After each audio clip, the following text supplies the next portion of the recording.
Good afternoon. The city remains under a heat warning, and with the humidity, the air is thick and muggy. All as we head into a busy weekend, but that is not stopping some people from enjoying the outdoors. CTV Sean Leathong is live at Sunnyside Beach this hour with more on how residents are trying to beat the heat. Sean.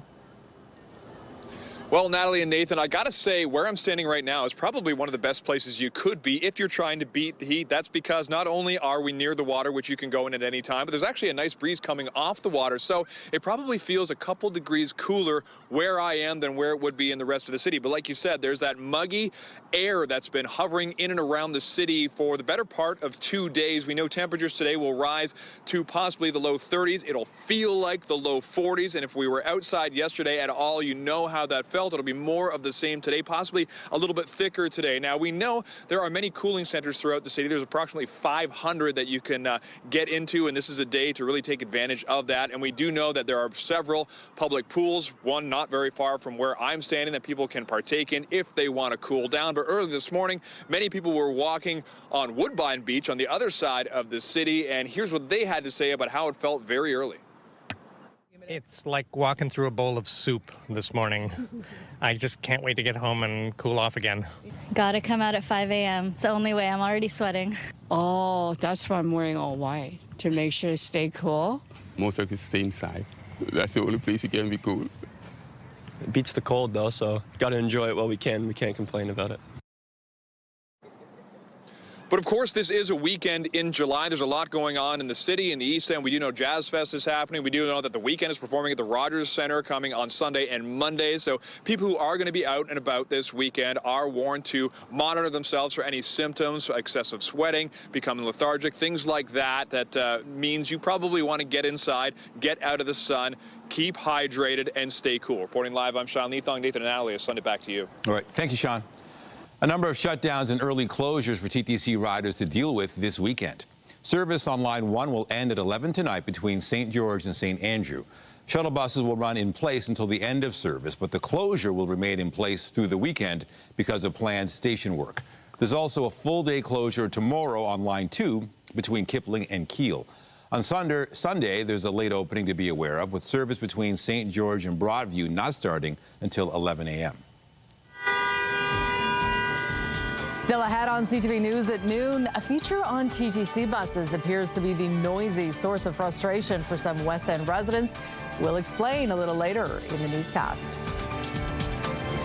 We have more news in a moment, but first, here's a live look outside this hour. There's a heat warning in effect for Toronto and parts of southern Ontario. So that means if you're outdoors, try to avoid strenuous activity, drink lots of water, stay in the shade, and wear lots of sunblock. Now, let's take a look at the watches and warnings. You'll notice it's mainly for southern Ontario, that horseshoe there, Toronto, Hamilton, and Niagara Falls. And there is a slight chance of rain. We could get clipped by something, but it's not going to last, and it won't be too much. As for the wind speed, not really an issue, and that might explain why it's feeling so hot. Right now, we're sitting at, really the story is the humidity. 36 in Hamilton, 34 in Niagara Falls, feels like 33 in Peterborough. And current conditions right now, it feels like 34 in the islands, feels like 35 at Pearson Airport, and that is going to continue to rise throughout the day. We're not at our peak just yet. There is a bit of relief on the weekend, but we'll give you more details on the long-range forecast a little bit later on in the show. Okay, thank you, Nathan. The sexual assault trial of 5 former members of Canada's World Junior Hockey team ended with their acquittal yesterday, and the case has left an impression on hockey culture in this country. CTV's Kamal Karamali joins us live with the latest on this. Kamal, the issue of consent has been front and center throughout the trial. How did this play out in the courtroom? And consent being the focal point in the reading of the verdict as well. So what this brings up in terms of the idea and the conversation around consent is that the defendant were arguing that they believe that EM, the complainant, actually gave consent because she seemed eager and a willing participant in the sexual activities. And what EM and the Crown were arguing was that she did not not give consent because she, although didn't flat out say no, she later claimed that she was drunk, intoxicated, and fearful of the repercussions if she did not go along with what the 4 to 5 men wanted in that hotel room. But Justice Maria Caracia said two things right off the top in that verdict, saying, in this case, I have found actual consent not vitiated by fear. I do not find EM to be either credible or reliable. Once again, the hockey players and their defense lawyers claiming that EM had consensual sex with Michael McLeod, one of the players, but did not consent to the sexual activities with the 4 other men in the room. She said she did not feel she had any choice but to engage in the group sexual activity, and said that was based off of fear, a combination of that and alcohol, and that she was intoxicated. But the hockey players have argued there was consent for the following reasons: that she asked the men to have sex with her, and they believe that means she gave consent. Have a listen to what one of the lawyers present at the trial had to say. The justice system must do better. It's important to understand that this case, the criminal justice system worked the way it's designed to work, to aggressively protect the rights of the accused. And so looking at future cases, that gray area between a yes and no really defined by what happened in this trial and could be used for future cases down the road. And Kamal, some critics of the ruling yesterday have left some people alleging that the system is not designed for survivors. What implications does this ruling have for future cases? Absolutely. Victims advocacy groups saying, look, this will most likely prevent any sexual assault victims in the future from coming forward, or at least make them second guess whether they can come forward, seeing the outcome of this. But looking at future cases, the idea of consent in terms of what the defense was saying, that they believe, and the hockey players believe, that she was a willing participant because she asked the men to have sex with her, although the EM, the complainant, claiming that she does not have any memory of that, that there are pockets of that night that are completely missing, and that she was fearful of what would happen if she didn't go along with them. But once again, the judge claiming that she did not believe that she was intoxicated, that she was speaking normally, she was smiling, and did not appear to be upset or in distress. So not believing that intoxication played a role in the factor of consent here. So it was a very interesting verdict and will be quoted and used as a foundation for future trials down the road. Back over to you. Okay, CTV's Kamal Karamali with the latest out of the courthouse in London. Thank you, Kamal. You're welcome. Back here in Toronto, an odd feature on TTC buses appears to be the cause of frustration for an Etobicoke resident.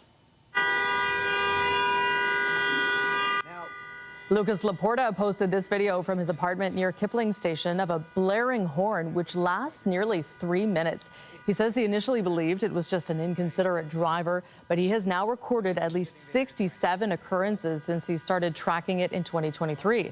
Laporta says he learned after several calls to the TTC that if a stop is requested while the vehicle is idling, the horn will continue until it is deactivated by the driver. The TTC says it is aware of the issue and is trying to get the drivers to disable the function whenever possible. The TTC responded with a statement that reads, quote, "We apologize to the neighbors for this inconvenience. This is a feature of the buses that is intended for safety.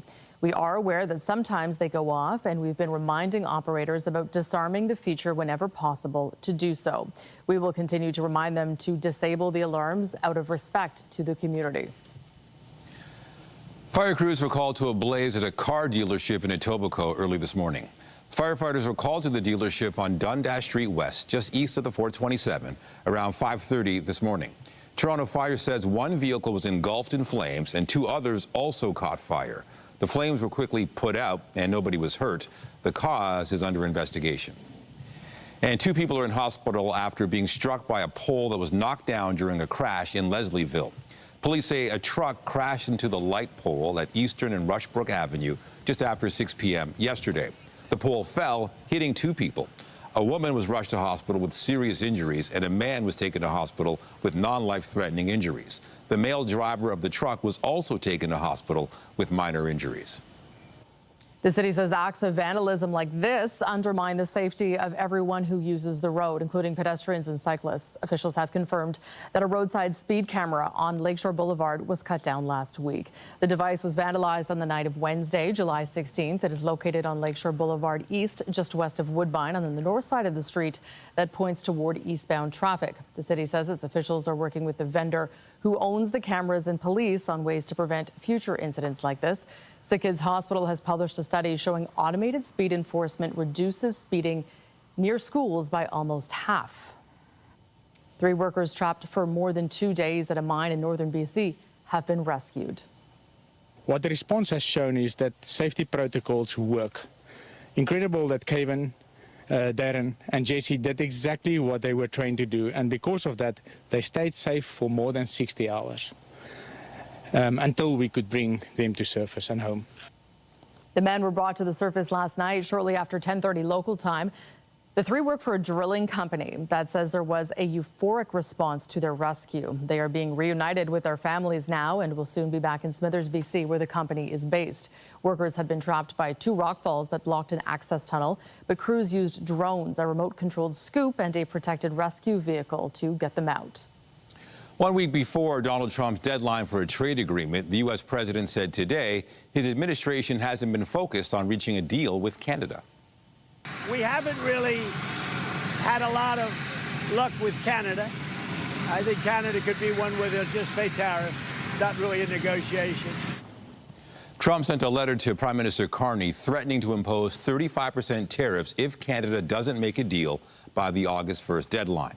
The White House has said those duties would only apply on goods not compliant with the Canada-U.S.-Mexico agreement on trade. Canada-U.S. Trade Minister Dominic LeBlanc said he was feeling encouraged after a meeting with the American Commerce Secretary and Republican senators in Washington yesterday. Canada's Prime Minister calls Israel's handling of humanitarian aid in Gaza a violation of international law. Mark Carney posted a message on social media yesterday saying that Canada condemns the Israeli government's failure to prevent the rapidly deteriorating humanitarian disaster in Gaza. He is calling on all sides to negotiate an immediate ceasefire. Carney also reiterated the calls for Hamas to immediately release all hostages. Earlier this week, the UN Human Rights Office reported that since May, more than 1,000 Palestinians have been killed by Israeli forces while trying to get food. U.S. Justice Department officials are set to meet with accused sex traffickers Jeffrey Epstein's longtime associate Ghislaine Maxwell for a second day today. Maxwell, who's serving a 20-year sex trafficking sentence, met with Deputy U.S. Attorney General Todd Blanche on Thursday and plans to meet again today. Maxwell's attorney says Thursday's talks were very productive. The Justice Department says it will release additional information about what it learned at the appropriate time. President Trump is facing pressure from his supporters to release additional information about the Justice Department's investigation into Epstein, who killed himself in prison while awaiting trial. Sault Ste. Marie's Algoma Steel is requesting significant government funding to help stave off impacts from American tariffs. The company's filed an application worth $500 million to the Large Enterprise Tariff Loan. CTV's Corey Nordstrom has the story. The $500 million loan that Algoma Steel is asking of the federal government comes 50 days after Donald Trump doubled U.S. tariffs on Canadian steel and aluminum to 50%. With the majority of the Sault Ste. Marie company's business done south of the border, it's had significant impacts. In a statement, the steelmaker addressed the wake those tariffs are having and the need for government support. Quote, Algoma has sufficient resources on hand to manage its liquidity over the near term. However, given the ongoing uncertainty caused by the U.S. tariffs resulting in a structural imbalance in the Canadian market, the company is considering various alternatives to bolster liquidity. Without this loan, union officials at the steel plant believe they could be heading down a dark path. I think it's going to get to the point where there'll be a lot more layoffs, and they're going to have to look at, the products they make and sell and how they manage to stay afloat on a smaller scale.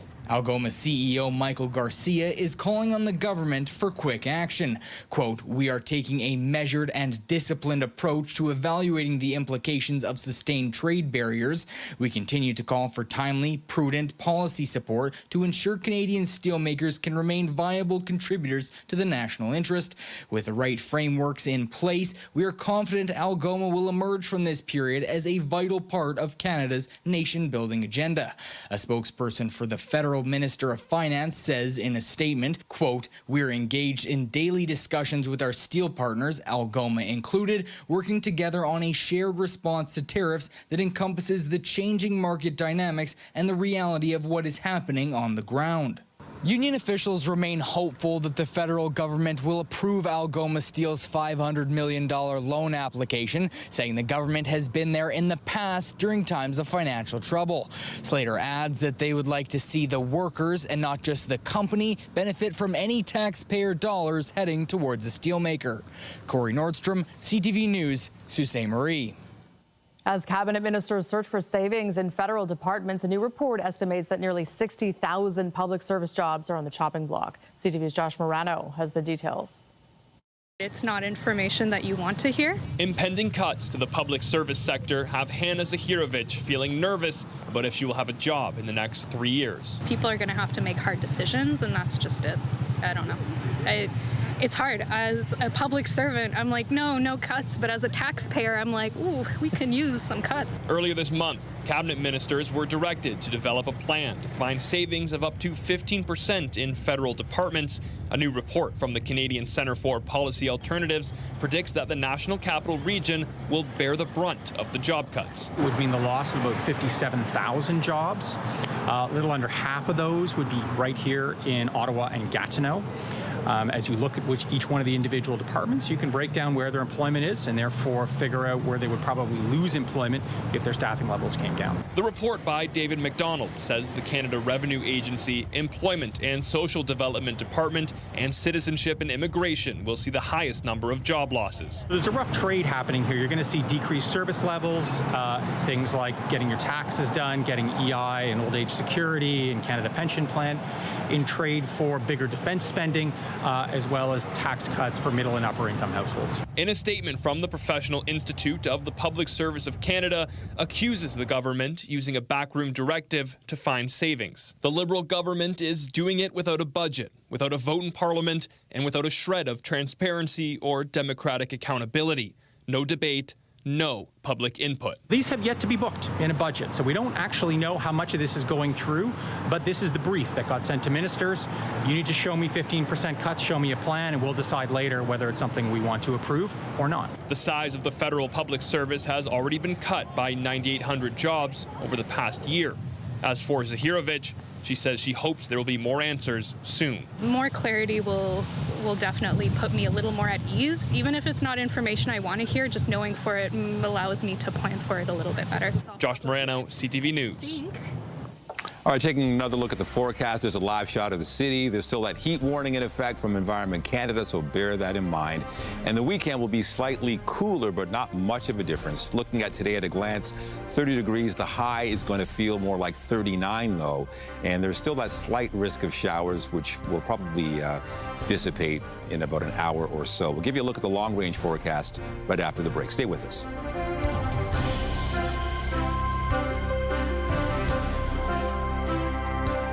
When you see it happen, send it to CTV News.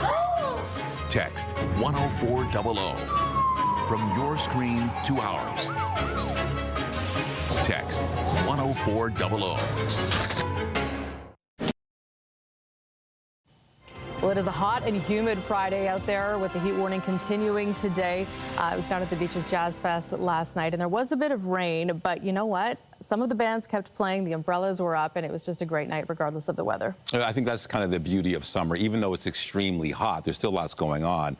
Scott was mentioning you've got the weekend on Sunday and Monday. You've got the Koreatown Festival, the Argos, they play on Saturday. So there's just plenty to do. Let's talk about the forecast. Weather is brought to you by the Presler Law Firm. Injury lawyers. You don't pay unless they win. Well, right now it is a hot one. We're at 28 in Windsor, 24 in Wyerton, 23 in North Bay. But the big thing, Toronto, 27, feels like 35 already. So really the story is the Humidex. There are watches and warnings for mainly Toronto and parts of southern Ontario. So bear that in mind. Take all the necessary precautions. The high will be 30 in Toronto, but it's going to feel like 39. And that's pretty much the case for much of the province. It feels like 36 in Peterborough, the high, 36 in Kingston, 40 in Hamilton. And the UV index is also high, so wear lots of sunblock. Anything above 5 is considered a concern. 6, of course, high, but 8 is very high. So wear lots of sunblock and continue to apply it if you're going to be outdoors. The lows is higher than normal, so even tonight, don't expect a lot of relief. Going down to 17 in Kingston, 17 in Peterborough, 21 in Toronto. And again, that's well above normal. If you're heading out on a patio, I kind of like this. We're talking, 30 degrees at 5, still in the high 20s, but with the sun down after about 9 o'clock, I think it's comfortable conditions, but it's still going to feel even hotter, so perhaps shorts and a T-shirt if you're out on the patio as well. Definitely short sleeves. Now, looking at the long-range forecast, you'd think that the temperatures would dip eventually, but it really doesn't until late in the week. So for today, the high is 30. It's going to feel like 39. That chance of showers has pretty much waned. For tomorrow, there's a chance of showers in the evening, maybe even thunder showers. It's going to feel like 37, the high 29. And then for Sunday, again, we go up to 31, the high. It's going to feel like 42 with a slight chance of showers. So again, that heat alert will probably be extended for the weekend. For Monday, it's going to feel like 42. So again, it just continues this trend. Same thing on Tuesday with a chance of showers, feeling like 39. And then if you want to call this a bit of a cool down, on Wednesday and Thursday, highs of 27 and 26, but it's going to feel like 33 Wednesday and 27 on Thursday. So really, we've got, if you like the hot weather, you're going to enjoy the next 7 days. We'll give you a recap of the forecast a little bit later on in the show. Very good. Thank you, Nathan. New data show that many Canadians are still shying away from travel to the United States. In Alberta, vacationers are considering other options, whether it be abroad or here at home in Canada. CTV's Nav Sangja reports. Taking a trip to our neighbors down south has become less appealing for Canadians. According to a new Statistics Canada report, return trips from the United States by Canadian citizens fell nearly 32% in May compared to last year. For some, it's because of the Canadian dollar. I think it's mainly due to our dollar, right? The strength of it, or I guess the lack of strength. It's too expensive to go to the States. You can't afford it. For others, it's because of Donald Trump and the political tension between the two countries. Trump can take his 51st state. No, we're not. It's not happening. Canada, strong. We're staying here. It doesn't feel welcoming and safe right now, I guess. Travel agent Megan Duncan says decreased demand has resulted in airlines reducing U.S.-bound flights. Yeah, just overall demand for sure is affecting the airlines wanting to keep the frequency up. The Statistics Canada report also shows more Canadians are choosing to travel overseas, with a nearly 9% increase in May. I mean, Europe is always major in the summer. That hasn't slowed down really at all. People are still doing their big bucket list Europe summer trips. Duncan has also noticed more people traveling within borders. I think people are kind of shifting their quicker weekend or 5-day trips to kind of Eastern Canada or Vancouver kind of area. So with summer festivals like Taste of Edmonton and K-Days, Edmontonians we spoke to say there's plenty to explore in our own backyard. I would like to travel around Edmonton and just our area because we have so much to see and there's so much to offer, so you may as well check it out while you can. Phenomenal. It's lots of festivals and activities. Yeah, it's a great place to be. Nav Sangha, CTV News, Edmonton. In sports, the Blue Jays now have the best record in the American League after a win in Detroit last night. Well hit ball to deep left, and he made him pay. The Jays came out swinging in this one with 15 hits. They broke the game open with 5 runs in the 6th inning and cruised to an 11-4 victory. With the win, the Jays now sit alone in first place in the American League after Houston lost to the Athletics yesterday. Toronto is second overall, just a half game back from the Milwaukee Brewers. Jose Barrios will take the mound for the Jays tonight in Detroit. The National Bank Open men's tournament begins in Toronto tomorrow. The National Bank Open is the only ATP Tour and WTA Tour event in Canada. This year's tournament features an expanded 12-day, 96-player format. Canadian tennis stars to watch out for in Toronto include Felix Auger-Aliassime, who's the highest-ranked Canadian in the tour standings with 27th, and Denis Shapovalov is 28th. The women's tournament also begins in Montreal tomorrow. And Canada's Leylah Annie Fernandez has advanced to the quarterfinals of the D.C. Open in Washington with an upset win.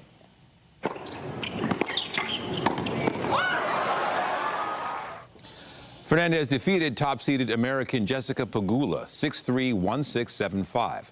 Fernandez had 5 aces to 9 double faults by Pegula. She'll face American Taylor Townsend in the quarterfinals today. A special awards ceremony was held in Ajax, celebrating and raising funds for Parasport Ontario.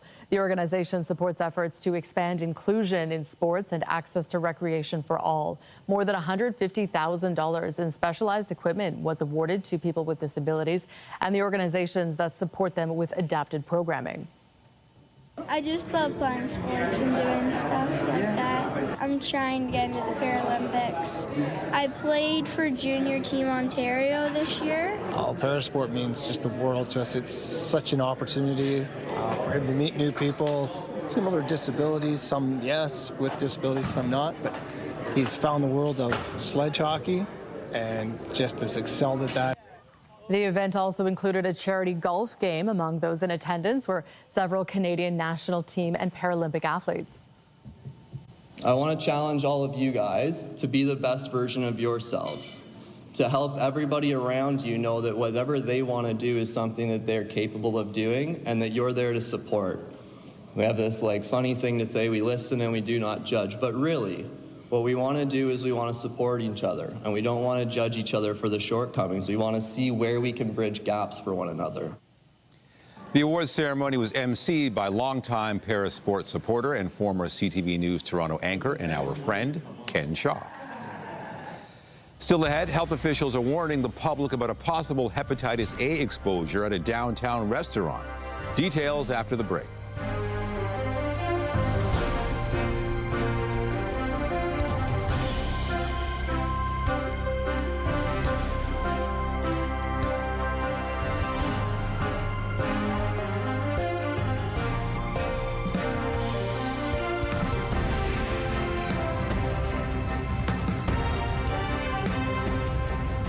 The Princess Margaret Cottage Lottery absolute final deadline is midnight tonight. You have to get your tickets now.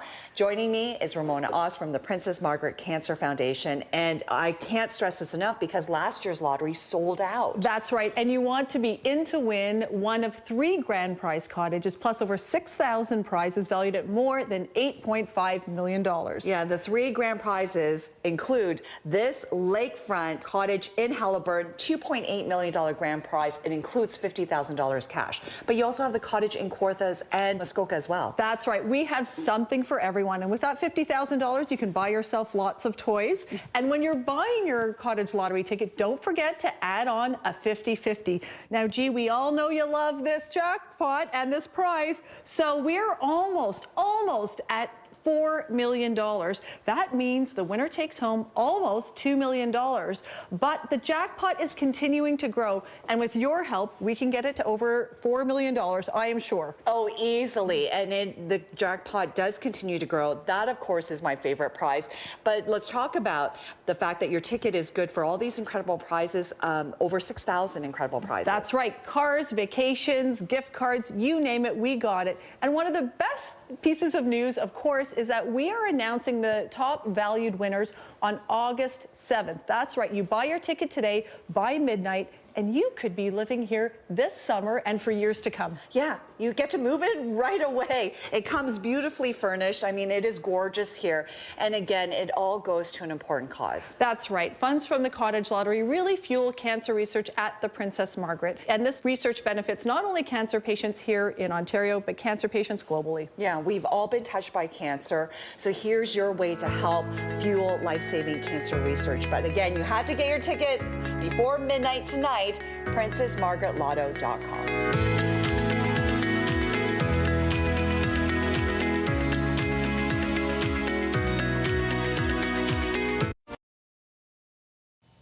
Two leaders of the so-called Freedom Convoy protest are scheduled to be sentenced on October 7th. Tamara Leach and Chris Barber were found guilty of mischief for their roles in the 2022 protest against pandemic health measures.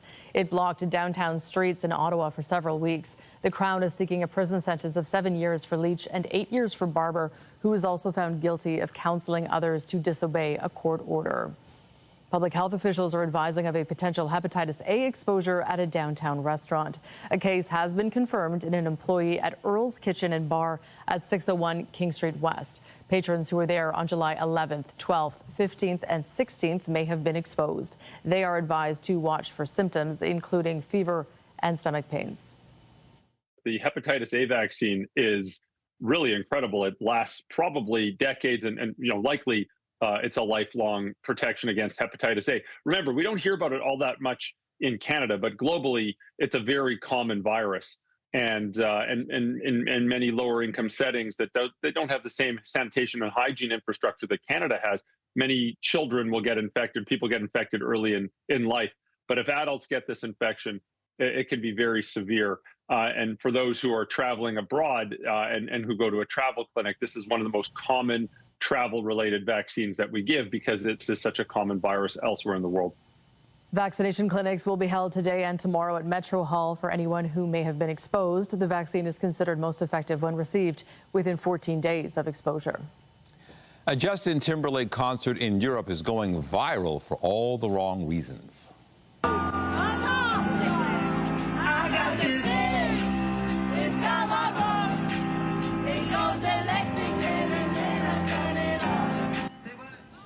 Well, some fans say they want a refund after the show by Timberlake in Transylvania last week.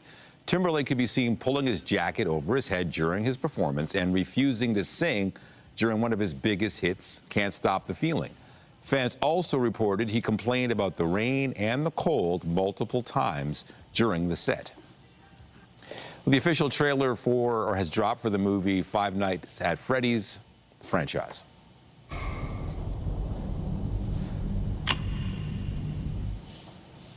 Josh Hutcherson returns to the horror series based on a video game of the same name. It tells the story of a gaming arcade with animal mascots that come alive at night. The first movie brought in nearly $300 million at the global box office in 2023.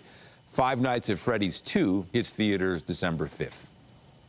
Well, if you like coffee, who doesn't, right? Edmonton might be the place to be this weekend. You gotta love it. Some of the best baristas in the country are in the city vying for a national title. CTV's Amanda Anderson has the story. This barista has just 15 minutes to make coffee that will wow a panel of judges. She's one of 18 baristas competing in the National Barista Championship hosted by Edmonton's Colombian Coffee Bar and Roastery. We just wanted to bring that vibrancy and just have people from across Canada come to actually check us out as like a very thriving scene of specialty coffee. Competitors tell a story as they brew. The coffees that are actually being used at this competition are some of the best coffees that you will ever have access to in your life. These coffees are sourced and they are very, very expensive, but they're sourced from really phenomenal coffee producers. Each barista is required to make 3 coffees. So we'll do the pure espresso, a milk beverage, which is like cappuccino, and then we'll do a signature beverage. So it's a drink created with coffee. It's kind of like a mocktail. The whole time they have not 1, but 10 judges watching their every move and listening to every word. This is Kitty Chan's second time at Nationals. The Calgarian says it can be nerve-wracking. We were taught to think of them as like micromanagers at the cafe. The judges want to ensure whomever wins will be the best to represent Canada at the World Barista Championships in the fall. Canada has finished 2nd, 3rd, and 4th at previous World Championships, but has yet to win. They want to make sure that they possess the skills to present, the technical skills, the knowledge of coffee, as well as the sensory knowledge to know how to communicate a sensory experience to people. There are 5 baristas from Edmonton competing in the Nationals this weekend. It's taking place through Sunday at the Oliver Exchange 2 building and is open to the public. Amanda Anderson, CTV News, Edmonton. Toronto's top stories, breaking news alerts, and watch live. Download the CTV News app. To City Hall now, where the mayor is pledging to do more to protect renters. The plan involves a new renovictions bylaw. CTV's Scott Lightfoot is live with the details. Scott. Well, renovation is something that has affected thousands of tenants in this city for a number of years. This is not a new issue. In fact, one of the councillors that spearheaded this push spoke this morning about the fact this has been going on. The planning for this has been happening for years. And for such a long time, it's been very unfair and stacked against tenants. So the new bylaw goes into effect on July 31st. It's meant to crack down on renovictions. Those are bad faith evictions where the tenant is told they have to move out because the landlord needs to do some work on the property. So now, in order to get a building permit for any renovations, the landlord will have to obtain a rental renovation license from the city. That license involves submitting plans for compensation or accommodation if the tenant chooses to return after the renovations, or the landlord would have to provide rent gap compensation if the tenant doesn't return. The landlord also will have to prove to the city that the unit must be completely vacated for any work to occur and that the improvements couldn't be done if the tenant remained in the home. Tenants will now be able to get compensation, including for things like moving costs. And landlords who refuse to follow the bylaw could be fined up to $100,000. This is a huge win for our movement. This bylaw was built on decades of hard work by tenants holding city officials and landlords accountable. Now, tenant advocates were here at City Hall this morning. They are celebrating the installation of this bylaw, but they say there is much more work to be done, a lot of that on the provincial level. There are similar bylaws in place in both Hamilton and London. Reporting live at City Hall, I'm Scott Lightfoot. Natalie and Nathan, back to you. Thank you, Scott. City Council has voted in favor of establishing a color-coded system for the state of apartment buildings, much like the system used in restaurants. The motion put forward by Councillor Josh Matlow would see green, yellow, or red signs posted near the entrance of the building. Red is for serious health and safety violations, yellow for minor infractions, and green means the building is in good repair. A similar motion failed in 2020 as landlords complained the signs would stigmatize tenants. But Matlow and other councillors argue the system will give tenants and prospective renters critical information. Staff will now work on an implementation plan and report back to Council in 2026. Advances in AI may have you rethinking your career. As technology advances, some fields are poised to thrive while others could be left behind. CTV's Jesse Thomas looks at how artificial intelligence is changing the way we work. At the East Coast Bakery, bagels are flying off the shelves, but it's no robot making these. Well, artificial intelligence, I mean, it's clearly going to take over a lot of creative aspects. I mean, maybe I can get it to do like my nutritional information or like help me streamline recipes. But as far as the actual labor goes, maybe until the Tesla robots show up, we're pretty safe, I think. There's a human touch to every pastry and bun that hits the shelf, a craft no machine can replicate. Everything we do here is like nice and manual. It's all homemade. It's all fresh. And you can't have a computer like replace that kind of love that goes into making a product like this. Digital anthropologist Giles Crouch says the artificial intelligence debate is shifting from fear of technology replacing your job to how it can augment it. Are you worried about your job, Giles? No, not at all. Crouch uses AI every day. It helps him work smarter. But I never use it to actually write. I use it to help me think. And, you know, with anthropology, there's so much knowledge. And so I ask it questions and we have a conversation type of thing. That helps me create content and write. Microsoft released a list of 40 jobs where AI is more transferable. Jobs like historians, writers, and authors, customer service reps, and broadcast announcers and DJs. Jobs that rely on language and writing and routine tasks. Things AI does well. And another list highlights jobs where AI isn't compatible.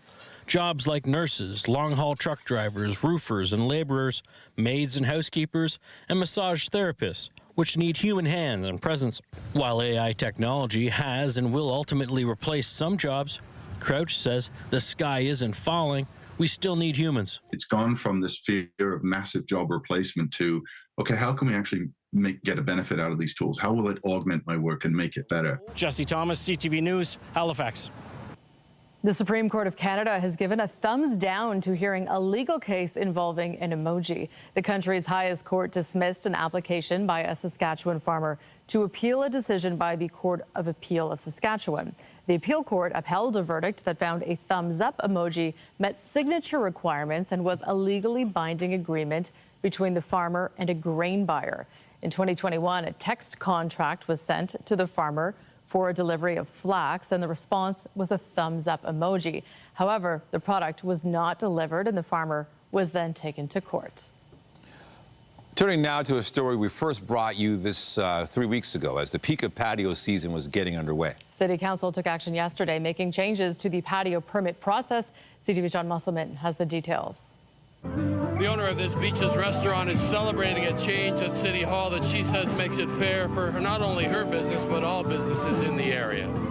Anotha Tamish fought City Hall, and with the help of a local councillor, she won. Honestly, I'm so happy, not just, I guess, for myself and for other small businesses like myself. They don't have to wait for 8 months to get a patio permit. We first met the owner of Teares on Queen Street in the Beach earlier this month when her patio application was put on hold when two neighbors filed undisclosed objections. Beach's East York councillor Brad Bradford called it a broken process and took up her fight. Today, his motion was approved by council that changes the rules on the patio application process. My motion today, which successfully passed, removed that. It increased the threshold so that 25% of those who were surveyed would need to say that they had a problem with the patio. And that's really just intended to have a sort of emergency brake in case there is an issue with a problematic restaurant. But the default position will now be yes, to make sure that we can actually support the good type of work small businesses on our main streets are doing.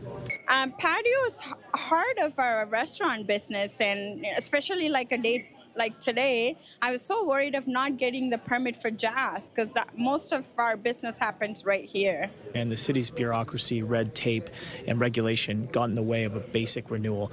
2 residents complained, despite it being circulated to 48, and it was shut down. The councillor says the motion is about cutting red tape and making sure the city supports small businesses.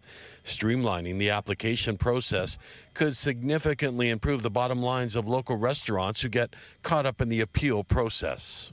The owner went on to say that this is a key time for her. A lot of the money is made during huge festivals like this one tonight and during the warm weather. John Musselman, CTV News. Coming up, a 9-year-old ninja warrior from Quebec is tearing up the course. We'll have the details after the break.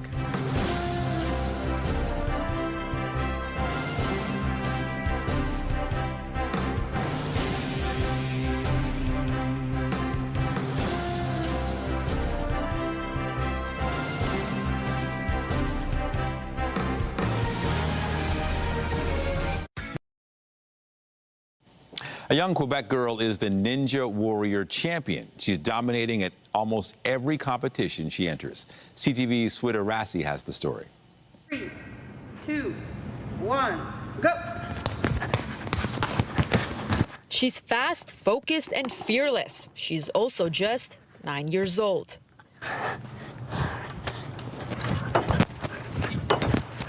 Justine B.C.Mal's journey first started with her watching Ninja Warrior on TV with her family.